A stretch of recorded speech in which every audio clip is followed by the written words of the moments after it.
So my name's Michael Hand. I'm Professor of Philosophy of Education at the University of Birmingham, and I edit a pamphlet series for the Philosophy of Education Society of Great Britain that's called Impact. And the point of the Impact pamphlet series is to try to bring philosophical work on education to the attention of policymakers and practitioners and politicians in a way that's a little more accessible than the sort of work that typically gets published in academic journals.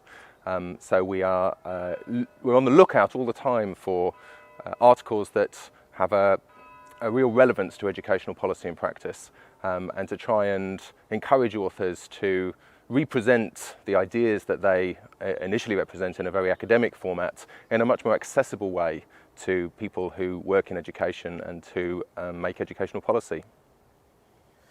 We're principally targeting, as I say, policymakers, politicians, practitioners, people who work in schools or who work for the government in developing educational policy.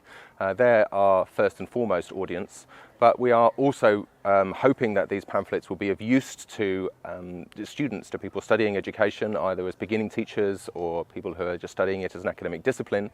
And we also work very hard to give a media presence to Impact pamphlets. So we have a press officer who assists us in getting newspaper coverage. We also have a team of willing volunteers to try and promote the pamphlets and the ideas in them on social media and engage with the debate on Twitter and on Facebook and wherever the debate's happening, on blogs. So our last few topics, we've had probably our most successful pamphlet in recent years, at least in terms of media coverage and impact, was a pamphlet by Andrew Davis on the teaching of reading by synthetic phonics. Andrew's principal target there was the idea that there are such things as teaching methods that can simply be replicated identically by any teacher in any school with any group of children and will work equally effectively wherever one does that. So Andrew isn't attacking the idea that phonics is one useful way of tackling reading with young people, but simply to say that there can't be a sort of prescriptive package, that there's just one right way of teaching reading and everybody has to follow that script without deviation.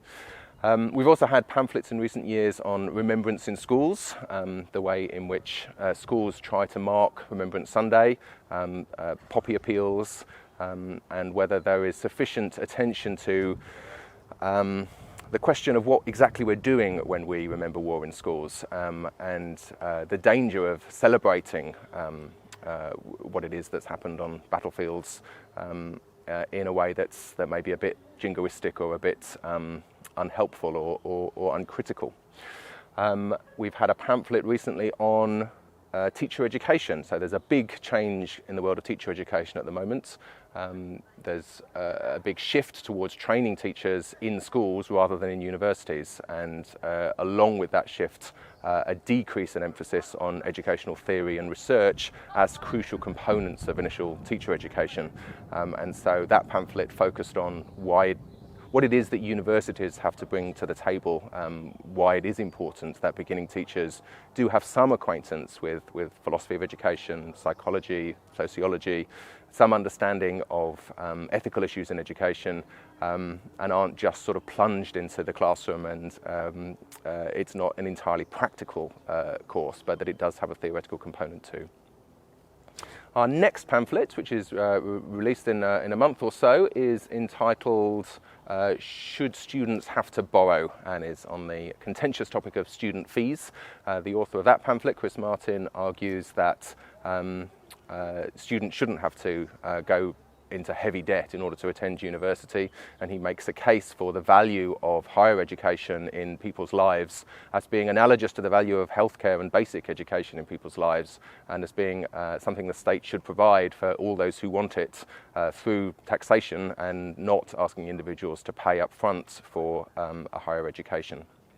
Beyond that, we have in the works a pamphlet on character education, which is a big platform of the current government's education policy. So a critical look at exactly what's involved in character education. A pamphlet on the education of gifted children or highly able children, something on which the current government's actually been quite quiet, although has in the past been a major focus of education policy, it's sort of somewhat fallen off the radar, although interestingly, just yesterday, Nicky Morgan had a fresh announcement on what schools should be doing to stretch the most able pupils. So that's another pamphlet that's forthcoming. And finally, one on the regulation of faith schools. We have a couple of authors who are working on a funded project at Warwick University who are going to write something on exactly what the state should be doing to monitor and regulate what happens inside faith-based schools.